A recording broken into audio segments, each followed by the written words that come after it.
कर देते हैं कि यदि हम मर जाएं तो आपका कोई दोष नहीं। क्यों? अब वो पीड़ा हटानी है। हो सकता है महीनों बिस्तर में हमें, हो सकता है इन्फेक्शन भी हो जाए, परेशान, पर ऑपरेशन करना ही पड़ेगा। ऐसे ही मान लीजिए अब ये ऑपरेशन करना ही पड़ेगा।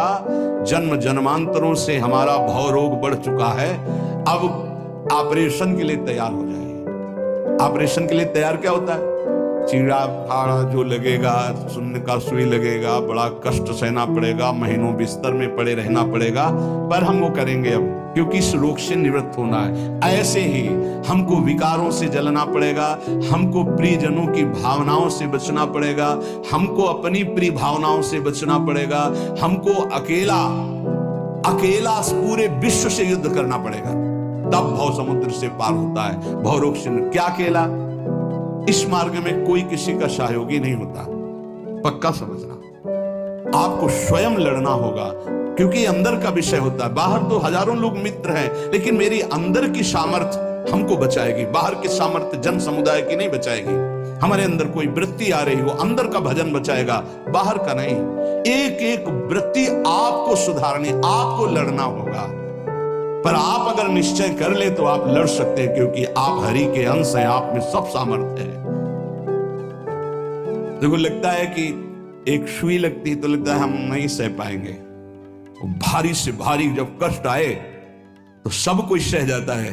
ऐसे जीवन में सबके कष्ट आते हैं। बहुत सामर्थ्य है आप में, आप बहुत कुछ सह सकते हैं, आप टूटिएगा नहीं। जैसे प्रलयाग्नि प्रकट होती है तो सबको भस्म कर देती है, ईंट आदि सब द्रवित हो जाते हैं, सब कुछ द्रवित, भयंकर अग्नि में सब द्रवित हो जाते हैं, सब राख हो जाते हैं। ऐसे कह रहे हैं, जब नाम जपते जपते तुम्हारी नाम में रुचि हो जाएगी तो युग युगांतर से जो तुम्हारे पाप के संस्कार अंदर हैं, एक दिन के हैं, एक दिन के हो तो खत्म हो जाए, युग युगांतर से वो अंदर नाम अग्नि पैदा करेगा कि सब भस्म हो जाएंगे। बस आप चुपचाप नाम जप करते रहिए, गोविंद गोविंद कृष्ण कृष्ण हरि हरि।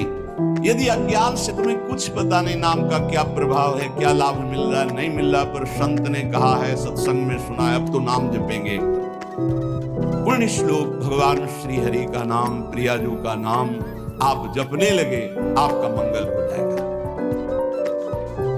सच्ची मानिए, यदि आप चाहेंगे नाम जप से तो रोग को मिटा देंगे, चाहेंगे तो।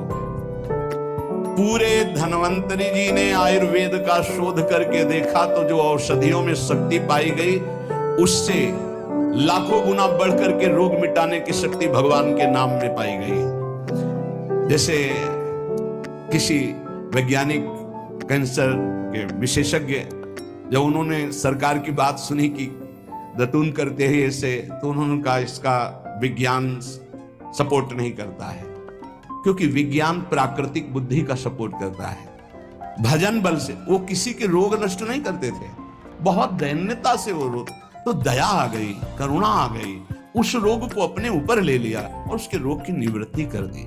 जैसे भाई जी को करुणा आई, राधा बाबा के रोग को अपने ऊपर ले लिया, उनको रोग की निवृत्ति कर दी। ऐसे महापुरुष जन कर नाम से वो अपने रोग नहीं मिटा सकते थे क्या? अपना पैर कटवा लिया, अपना नहीं करते, क्योंकि लिया है उन्होंने, स्वीकार। यही तो संत महापुरुषों की महिमा गाई गई है कि वो दूसरों के लिए अपने कष्टों को बढ़ा देते हैं, और उनको पता नहीं है, उनको पता भी नहीं चल। राधा बाबा को तो श्री कृष्ण चंद्र जी ने कहा कि जो भाई जी महीनों से अस्पताल में पड़े, ठीक नहीं हो रहे, वो आपका प्रारब्ध भोग रहे। तब बाबा जाकर के बोल, भाई जी इनका क्यों व्यर्थ की बात। जब उन्होंने कहा नहीं, श्री कृष्ण ने कहा है, तो उनका बाबा हमें कोई फर्क नहीं पड़ता, लेकिन आपको फर्क पड़ जाता, इसलिए हमने प्रारब्ध को आपके स्वयं ले लिया है। अब आप एक प्रसंग पर ध्यान दीजिए, महाप्रभु चैतन्य देव के, जब तीर्थ याटन में महाप्रभु चैतन्य देव विचरण कर रहे थे तो एक नगर में गए, जहां जाते थे हजारों लाखों लोग उनके दर्शन के लिए दौड़ पड़ते थे। महाप्रभु साक्षात प्रेम मूर्ति, और भगवान करुणा करके ऐसे रूपों में आते हैं जगत मंगल करने के लिए। हरि बोल, तो पूरा समुदाय भावावेश में हो जाता, हरि बोल, मोर प्राणनाथ कृष्ण, अश्रुप्रवाह तो सब विकल हो जाते हैं। जैसे भरत जी चित्रकूट में सिया राम, वो पूरा चित्रकूट मानो सिया राम में हो गया। उस नगर के लोग परमानंद का लाभ लिए, महाप्रभु चैतन्य देव चल दिए। एक वासुदेव कुष्ठी थे जिनके गलित कुष्ठ शरीर में था, वो चल नहीं सकते थे, तो घुटनों के बले से रगड़ रगड़ करके वहां आए। जब वहां आए तो भीड़ लगभग जा रही थी, तो उनका कहाँ गए वो सन्यासी महापुरुष जिनके सब दर्शन करने आ रहे थे, मैं नीच भी दर्शन करने आया, कहाँ गए? बोले वो तो चले गए। बहुत विकल हुए, रो पड़े कि वैसे ही दुर्दशा भोग रहा हूं, एक बार नाम सुना था, दर्शन पाने के लिए आया, वो तो चले गए। हाय अब कैसे, मैं चल भी नहीं सकता, दौड़ भी नहीं सकता। इतनी विकलता कि महाप्रभु एकदम खड़े हो गए और दौड़ पड़े वापस और लौट करके आए। ओ जीव देखा सामने गौर वर्ण गौरांग महाप्रभु, चिल्ला कर रो पड़े, अरे करुणा में प्रभु। बोले सिर्फ आपके लिए आया हूं, सिर्फ आप। अब आप देखिए, महाप्रभु ने पकड़कर खड़ा किया, वो रो रहा, छुओ मत, मेरे शरीर में पीप है, दुर्गंध है, प्रभु मैं नीच हूं, छूने लायक नहीं। प्रभु ने खड़ा किया और ऐसे जीव ही गले से लगाया, वो तो चीख पड़ा, प्रभु आपके इस परम पावन देह के स्पर्श लायक ये दे ले, नाथ आपके शरीर में पीप लग जाएगी। महाप्रभु ने बिल्कुल नहीं सुना और ऐसे गले से लगाया और कहा, तुम्हारे स्पर्श से श्री कृष्ण के आलिंगन का सुख मिल रहा है। जे भी आंख खोलकर वासुदेव कुष्ठी ने देखा तो कहीं कोई कुष्ठ नहीं। वैज्ञानिक मानेंगे इसे? आप चैतन्य चरित्र में पढ़ लीजिए, जे भी महाप्रभु चैतन्य देव ने आलिंगन किया, एक भी कुष्ठ का दाग नहीं रह गया। क्या हुआ? कृष्ण नाम का प्रभाव। एक आत्महत्या करने जा रहे थे, गलित कुष्ठ था, भाई जी के पावन चरित्र में पढ़ लीजिए, तो कंबल ढके हुए वो उनको किसी ने कहा कि मरने से पहले एक बार भाई जी के पास चले जाओ, ऐसे महापुरुष के दर्शन करके ही मरो जब तुम्हें मरना ही है। और एक बार उनका उद्देश्य था कि भाई जी के पास जाएगा तो इसका विचार बदल जाएगा, आत्महत्या का जो है ये विचार नहीं रहेगा। भाई जी ऑफिस में थे, किसी ने कहा कोई बहुत अपने शरीर को ढके हुए केवल आंख दिखाई दे रही और रो रहा है, कह रहा है एक बार भाई जी के दर्शन करा दो। भाई जी तत्काल भावावेश में हो गए और बुलाया, क्या सेवा करे, क्या बात, आप क्यों रो रहे हैं? उन्होंने कहा कि प्रभु मैं बहुत पापी और नीच हूं। नहीं भाई ऐसा मत बोलो, क्या बात है, आप कंबल से अपना मुख क्यों ढके? हटाइए। तो जे भी हटाया तो घाव पीप पूरे शरीर में, गलित कुष्ठ, पापों का बड़ा भारी दंड। सहम गए देखकर भाई जी। उनका नहीं कोई बात। बोले बस मैं आपके दर्शन करके आत्महत्या करना चाहता हूँ, कोई भी मुझे कहीं समाज में कोई ठौर नहीं, सब मुझे घृणा की दृष्टि से देखते, इसलिए मैं अपने भाई नहीं तुम्हारे ऊपर श्री कृष्ण की कृपा है। ऐसे जे ही आलिंगन किया कुष्ठ का चरित्र में पढ़े। क्यों?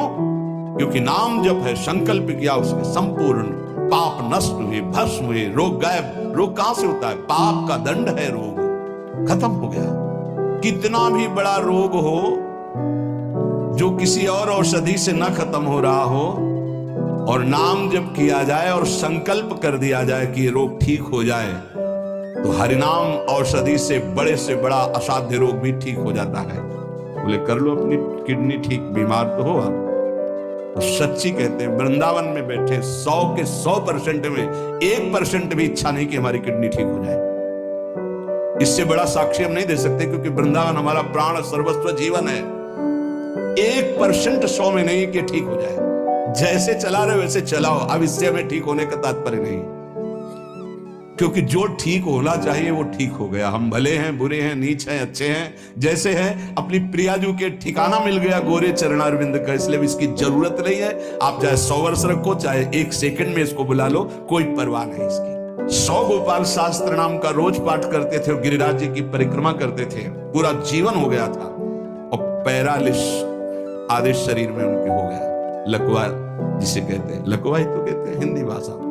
तो हरि बाबा, पूज्य उड़िया बाबा, ये सब जानते थे, इतने बड़े महापुरुष थे। उनके पास गए और कहा बाबा काहे को लीला कर रहे हो? अगर आप संकल्प करो तो पूरे भारत का पैरालिस ठीक हो जाएगा, आप अपने क्यों असमर्थ होकर पड़े हुए हो? तो उनका बाबा विनोद क्यों करते हो? क्या मच्छर मारने के लिए ब्रह्मास्त्र का प्रयोग किया जाता है?